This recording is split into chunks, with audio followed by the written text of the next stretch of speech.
आजकाल एस-आय-पी बद्दल सगळे लोक बोलत आहेत. परंतु एस-आय-पी हे कुठल्या प्लॅटफॉर्मवर क्रिएट करायची, एस-आय-पी मध्ये कुठल्या प्लॅटफॉर्मवर इन्व्हेस्ट करायचं हे अजून मला समजलं नाही. तर तुम्ही थोडंसं सांगाल का?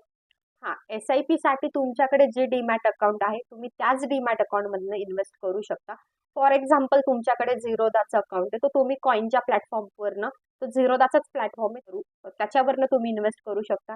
तुमच्याकडे जर एंजलचा प्लॅटफॉर्म असेल, तर तुम्ही एंजलच्या प्लॅटफॉर्मवरनं इन्व्हेस्ट करू शकता.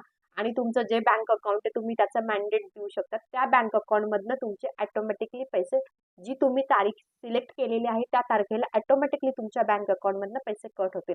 आता बघूया आपण साधारण कसं इन्व्हेस्ट करायचं. चला स्क्रीनवर बघूया. जसं की हा कॉइनचा प्लॅटफॉर्म आहे. इथे तुम्हाला ज्या एस-आय-पी मध्ये इन्व्हेस्ट करायचे ती एस-आय-पी तुमची इथे तुम्ही सर्च करा. सर्च केल्यानंतर तुमची इन्व्हेस्टमेंट तुम्हाला साधारण इथे दिसते. तुम्ही करंट किती इन्व्हेस्ट केले आणि आत्ताची अमाऊंट किती आहे आणि हे रिटर्न्स तुम्हाला तिथे दिसतात. तुम्हाला साधारण तुमच्या एस-आय-पीचे आता रिटर्न्स किती आहे. जसं की हा एंजलचा प्लॅटफॉर्म आहे. एंजलच्या प्लॅटफॉर्ममध्ये तुम्ही इथे बघू शकता पोर्टफोलिओ. याच्या बाजूला एस-आय-पीचं ऑप्शन आहे. एस-आय-पीवर क्लिक करून तुम्हाला ज्या एस-आय-पीमध्ये इन्व्हेस्ट करायचं ती एस-आय-पी चूज करा आणि इथे तुमच्या सगळ्या एस-आय-पी ट्रॅक होतात.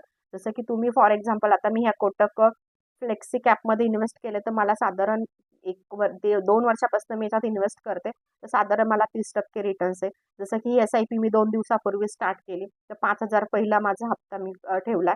त्याच्यात मला इतके रिटर्न्स आहे. तर हे सगळं आपण इकडे ट्रॅक करू शकतो आपल्या डीमॅट अकाउंटवर आणि आपण एस-आय-पी ही डीमॅट अकाउंटवरच सुरू करू शकतो. जर तुमच्याकडे डीमॅट अकाउंट नसेल तर डीएम करा. तुम्हाला डीमॅट अकाउंटची लिंक मिळून जाईल. डीमॅट अकाउंट ओपन करा आणि तिथं तुम्ही एस-आय-पी मध्ये इन्व्हेस्ट करू शकता.